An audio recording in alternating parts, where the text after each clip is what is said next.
All right, let's jump into this deep dive. You sent us a stack of material focused on a really important question. Where does India stand right now on gender equality? That's right. Specifically, looking at its position in the latest Global Gender Gap Index for 2025. Exactly. And this isn't just about, crunching numbers. It's really about understanding the real-world landscape for women and men in India. Oh, okay. This particular report, it acts like a kind of comprehensive assessment. It shows us where progress is being made and, importantly, where significant hurdles remain. Right. So our mission today is to really unpack this data, understand its context, and figure out what it tells us about the state of gender parity in India right now. Exactly. What does this report card actually look like? What are the key takeaways we absolutely need to grasp from the information you shared? Okay, so the foundation for this whole discussion is the Global Gender Gap Index itself. It's a measure developed by the World Economic Forum way back in 2006. And crucially, it doesn't measure absolute equality, like are things perfect. Instead, it measures the gap between men and women across different areas. Ah, okay. Think of it like a meter showing how close a country is to closing that gap completely. Right. It's all about parity. Yeah. Are men and women on an equal footing? And they measure this across, what, four critical dimensions of life? Precisely. The first is economic participation and opportunity. Okay. This dives into things like workforce participation rates, wage equality for similar work, and representation in professional and leadership positions. So basically, do women have the same chances as men to earn a living and, climb the career ladder? That's the core question, yeah. Then number two is educational attainment. Right. Schooling. Yeah, access to education at all levels, primary, secondary, university, and it also checks literacy rates. Is there an equal opportunity for education, regardless of gender? Makes sense. What's the third? The third is health and survival. This one's Yes. quite focused, primarily looking at the sex ratio at birth. Are baby girls surviving at the same rate as boys? Mm. And also healthy life expectancy. It's really about ensuring basic health outcomes are equitable. Okay. And the last one? And finally, number four is political empowerment. This measures the representation gap in, like, the halls of power. Parliament, ministers? Exactly. The proportion of women in parliament, in ministerial roles, and even as heads of state over the last 5 decades or so. How much political voice and influence do women actually hold? Got it. And each country gets a score based on these four things. Yep. A score from 0, meaning zero parity, like a huge gap, up to 1, which means full parity, the gap is closed. The closer to one, the better. Exactly. Which brings us to the core finding from the material you shared, India's position in this 2025 report. And the overall rank is 131st out of 146 countries assessed. Yeah, that number certainly gets your attention, and it represents a slip of 2 places from the previous year's rank. They were 129th. Oof. Okay. A step back in the rankings. What about the actual score? India's overall parity score comes in at 64.1%. 64.1%. So what does that mean in simple terms? It tells us that India has closed just over 64% of its total gender gap, according to this index. So roughly two-thirds of the way there based on this specific measure. How does that compare within, say, South Asia? Well, looking at the region, India is ahead of the Maldives. They're 138th, and Pakistan at 148th. Okay. However, several neighbors actually rank higher. Bangladesh stands out significantly at 24th globally. Wow, 24th. That's high. Yeah, quite a difference.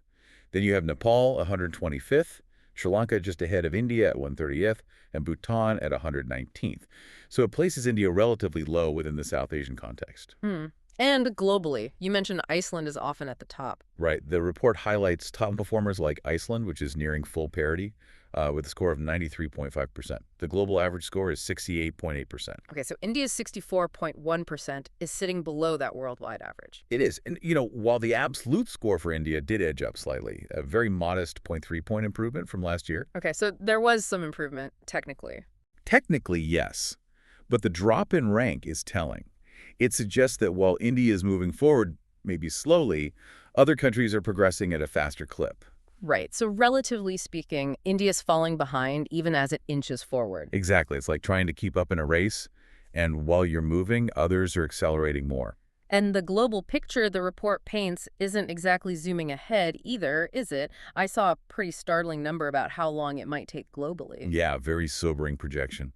It suggests that at the current global pace, achieving full gender parity worldwide is still a staggering 123 years away. 123 years. Wow. That really highlights the scale of the challenge globally and for countries like India. Absolutely. It's a long road. Okay, let's drill down into how India performed across those four dimensions you mentioned earlier. What did the report find regarding economic participation and opportunity? Right. This is an area where India faces, well, significant challenges.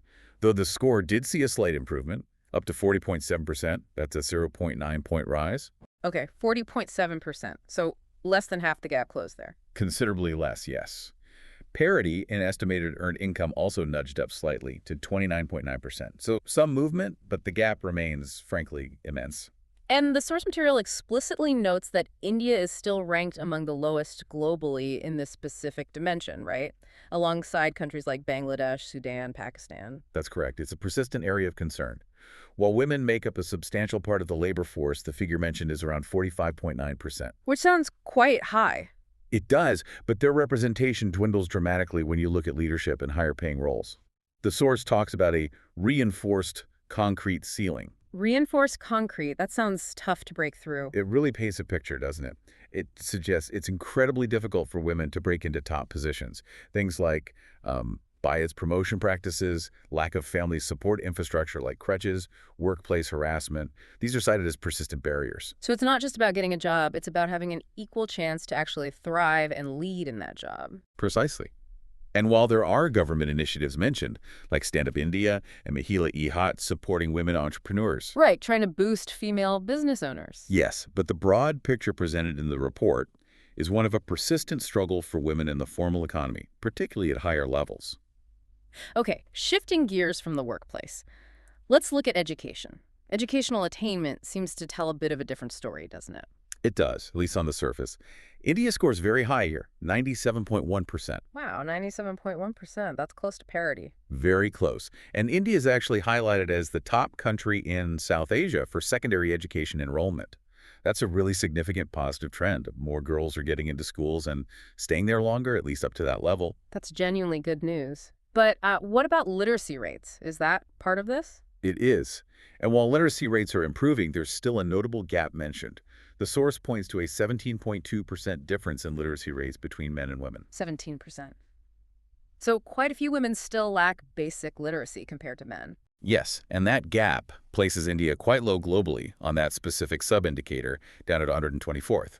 So while school enrollment is high now, ensuring foundational literacy for all women, especially maybe older generations, is still a work in progress. And the material you shared also flags something important beyond just getting girls into school. It's about keeping them there and making sure the education actually equips them for the future economy. Exactly. That's a key nuance. The sources mention persistent challenges like early marriage, family pressures, sometimes lack of safe transportation, things that still cause girls to drop out before completing their education or pursuing higher studies. Mm. And a major point raised is ensuring they gain relevant skills for the modern economy. The report specifically points to the need to significantly boost women's presence in fields like STEM science, technology, engineering, math plus AI, coding. The sort of future-proof skills. Right. Without these skills, even high enrollment doesn't necessarily translate into equal opportunity in the jobs of tomorrow. Makes sense. Okay, from classrooms, let's turn our attention to health outcomes. How did India fare in the health and survival dimension? India's score in this area is relatively decent compared to, say, the economic dimension. It contributes positively to the overall index score. However, its global rank in this specific dimension is quite low, at 142nd. Okay, so a decent score but a low international rank. What's driving that apparent contradiction? Well, the improvement in the sex ratio at birth is a key factor positively impacting the score. It's improved to 92.7%. 92.7, meaning? It suggests progress in reducing gender-biased sex selection, basically fewer missing girls, although it still trails the top countries, which are around 94.4%. Okay, so progress, but still a gap. That's encouraging, though. It is. It means we're seeing more baby girls survive, which is definitely a positive sign. And what about life expectancy? The source mentioned a UN projection for 2025. Yes, that projection estimates men living to about 71 and women to 74. But there's an important nuance the sources highlight here. While healthy life expectancy seems to be improving according to the report's metrics, the overall life expectancy for both genders is actually shown as slightly down in that same UN report referenced. Huh, that's complex. Healthy life up, overall life maybe down. It's a bit confusing, yeah. Mm. But the dimension as a whole underscores the critical need for improved healthcare access across the country, especially for women in rural or underserved areas. Access remains key. Right. Okay, finally, let's look at political empowerment. What did the report indicate about women's voice in governance? Because this area often gets a lot of attention. It does. And this dimension unfortunately saw a decline in India's score, dropping by zero point 0.6 points compared to the previous year. A decline. How did that translate into actual representation numbers? The numbers paint a clear picture. Representation of women in parliament reportedly fell from 14.7% down to 13.8% in 2025. Okay, a small dip. And the drop in ministerial roles was sharper, actually, from Yeah. 6.5% down to 5.6%. 5.6% of ministers being women. And looking back, the source contrasted this with 2019. Yes, it pointed out that this is a significant reversal from 2019, when women reportedly held around 30% of ministerial positions. 30% down to under 6%. That's a really notable step backward from recent highs. It is. Despite this decline, though, India's global rank in this specific dimension is 65th. 65th. That's higher than its overall rank and much higher than in economics or health. Surprisingly, yes. Yeah. It sort of highlights how challenging political representation is globally, but it doesn't diminish the concern about India's recent downward trend. For perspective, Bangladesh, which we mentioned ranks high overall, has a political empowerment score of 54.3%, much higher. Right. Now, the source mentions this 106th Constitution Amendment Act of 2023. That's the one proposing to reserve one-third of seats for women in the Lok Sabha and state assemblies, isn't it? That's the one, a potentially huge policy step. Seems like a potential game changer on paper for this dimension. It absolutely is, and it certainly offers hope for future improvement. However, and this is the critical point raised in the sources, this reservation is not yet in effect. Ah, so the law exists, but it hasn't been implemented. Exactly. Until it's actually implemented, the decline we see in the current data, the actual representation, means women's voices in the political landscape are, right now, less prominent than they were just a few years ago. It's a promise currently unfulfilled in the data. Okay, that context is crucial. So we have the overall rank, the dimension scores, the specific numbers. Why the slip overall, and why does this persistent gap seem to endure? The material you shared points to a combination of factors, right? Not just one thing. Definitely not one single thing. Yeah. The sources really highlight deep-seated cultural norms as a major contributor. Traditional views that often position women's roles primarily within the domestic sphere. Limiting their perceived place and potential outside the home. Exactly. It creates these sort of invisible walls, as you say. Yeah. Then you have the very significant barriers in the workplace that we touched on earlier, that reinforced concrete ceiling. Right. It isn't just a metaphor. It's built from real issues like workplace harassment, inadequate support systems for working mothers, lack of creches was mentioned, and biases in hiring and promotion. These make it incredibly difficult for women to advance and stay in leadership roles. And in politics, you just mentioned, even with a potential legal framework like the reservation bill, the lack of actual implementation seems critical. Political parties maybe not consistently prioritizing fielding women candidates. That seems to be the implication. It's a disconnect between the policy intent or potential intent and the practical application on the ground. Educational gaps also play a role, particularly that underrepresentation of women in key future-ready fields like STEM. Which limits access to certain high-growth opportunities. Exactly. And finally, the sources also point to challenges with data itself. They suggest that sometimes reliance on older information might not fully capture recent shifts, and maybe India's own real-time data collection could be strengthened for more accurate insights moving forward. Better data definitely helps track progress, right? Know where to focus efforts. Absolutely essential. Stepping back a bit, what's the larger global context this report provides? What's the main message the World Economic Forum is emphasizing here? The consistent message from the WEF year after year is that gender parity isn't just an equity issue, like it's the right thing to do. It's framed as an economic imperative. Good for business, good for the economy. Essentially, yes. Economies that are more successful at closing the gender gap tend to be stronger, more innovative, and more resilient. It's seen as a fundamental driver of growth and societal well-being. And the global numbers you mentioned earlier really make the case for the lost potential, don't they? Women being around 41% of the global workforce, but holding less than 30% of leadership roles. It's basically leaving a massive amount of talent, perspective, and potential untapped on a global scale. And that 123-year projection for full global parity just underscores that this is a challenge facing almost every single country, though obviously to varying degrees. And the report places South Asia. Where did it rank regionally?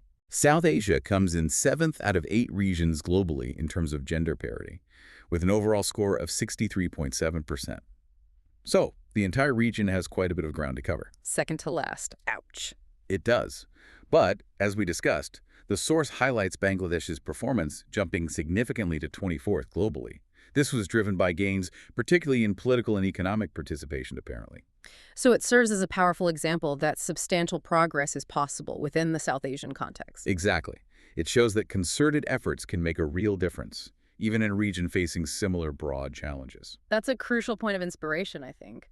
So, looking at this complex picture, the challenges, the context, what are the concrete steps and solutions suggested in the material to actually move the needle forward in India? Well, the sources outline several key areas for action. A really significant focus is on boosting women's presence in STEM fields. Science, tech, engineering, math. Right. This means things like targeted scholarships, dedicated mentorship programs, and public campaigns specifically designed to encourage girls and women to pursue careers in these areas. Makes sense.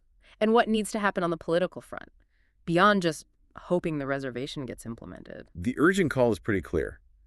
Immediately enforce that 33% political reservation for women in the Lok Sabha and state assemblies. Getting that legislation off the paper and into practice is seen as vital. For increasing women's direct representation and voice in policymaking. Exactly. And tackling those workplace barriers, the concrete ceiling. Yeah. Comprehensive workplace reforms are deemed essential. This includes strengthening maternity leave policies, ensuring widespread access to affordable crèches or childcare, and importantly, strictly enforcing anti-harassment laws, making workplaces safer and more supportive. Any other ideas there? The sources even float the idea of incentives, maybe potential tax breaks for companies that actively demonstrate progress in promoting and retaining women in leadership roles, sort of like an equality bonus for businesses. Interesting idea. Beyond laws and policies, though, how do you address the deeper cultural norms and stereotypes that were mentioned? That's a tough one. But the sources stress the importance of changing media narratives. They point to Bollywood, OTT platforms, advertising. The big cultural influencers. Right. Using these powerful platforms to portray women in diverse leading roles, breaking away from those traditional stereotypes, and showcasing their capabilities across all fields. Normalizing women as leaders, innovators, decision-makers. And what about reaching women at the grassroots level, in villages? Empowering women in villages through strengthened grassroots efforts is seen as critical. This means supporting self-help groups, providing skill training that's actually relevant to local economies, and helping women build confidence and capacity to become decision-makers within their own communities. Building from the ground up. Exactly. And finally, just revisiting that data point we discussed. Better tracking. Yes. There's a clear call to invest in improving real-time data collection mechanisms. Accurate, up-to-date data is just fundamental for understanding where the gaps are widest and, crucially, tracking whether interventions are actually having an impact. Right. So despite the slip in rank and, let's be honest, the long road ahead highlighted by the 123-year figure, is there still room for optimism based on what you've read? Absolutely. Yeah. I mean, the material presents this as a wake-up call, definitely, but it's not entirely without signs of hope. There are positive trends, like the improving sex ratio at birth. It shows that deeply ingrained mindsets can shift and that progress is being made on really fundamental issues like valuing girls' lives equally. That is significant. And girls staying in school longer, reflected in those high secondary enrollment rates we talked about. That's another really significant positive trend with long-term implications. And programs like Beti Padhao are mentioned as contributing factors, right? They are highlighted, yes, as examples of targeted government efforts that seem to be having an impact, at least in certain areas. And, separate from the report, we constantly see inspiring examples of Indian women breaking barriers. Absolutely. In sports, science. Everywhere. Sports like cricket, science, technology, the arts, entrepreneurship. These women aren't just succeeding individually. They are actively shattering stereotypes and paving the way for others. That creates momentum. And looking again at Bangladesh's progress offers that concrete example within the region that significant leaps are possible. It's a powerful reminder right next door that change is not only necessary, but it's achievable with focused effort and political will. Yeah. And just think about it. When you consider India's massive population, 1.46 billion people, with women making up roughly half of that, fully unlocking their potential isn't just about closing some statistical gap in a report. It's much bigger than that. It's about unleashing an incredible engine for national growth, for innovation, for progress on absolutely every level. The potential is just immense. So, summing it all up then, this 131st rank in the Global Gender Gap Index 2025 is presented as, well, a stark indicator, a wake-up call, as the source puts it, Yeah. showing that while some progress might be happening, the pace needs to dramatically accelerate, both to keep up globally and, more importantly, to truly realize India's own potential. It really underscores that this isn't some abstract issue confined to reports and rankings. It's about the actual lives, the opportunities, the aspirations of half the population. Right. Closing this gap ultimately means building a stronger, more equitable, and yes, a more prosperous India for everyone. It really does make you stop and think, doesn't it? A country capable of launching complex missions to the moon, demonstrating incredible scientific and engineering prowess. Yeah, undeniable capability. So why is achieving gender equality, ensuring women have that truly equal footing in boardrooms, in parliament, in everyday life, why is that still such a persistent, stubborn challenge? What are the underlying forces making this progress so slow? And maybe for you, the listener, what role might you play in pushing for that change? What would it truly take beyond the policies and programs to make gender equality feel less like a distant dream 123 years away and more like a done deal in India, something to ponder?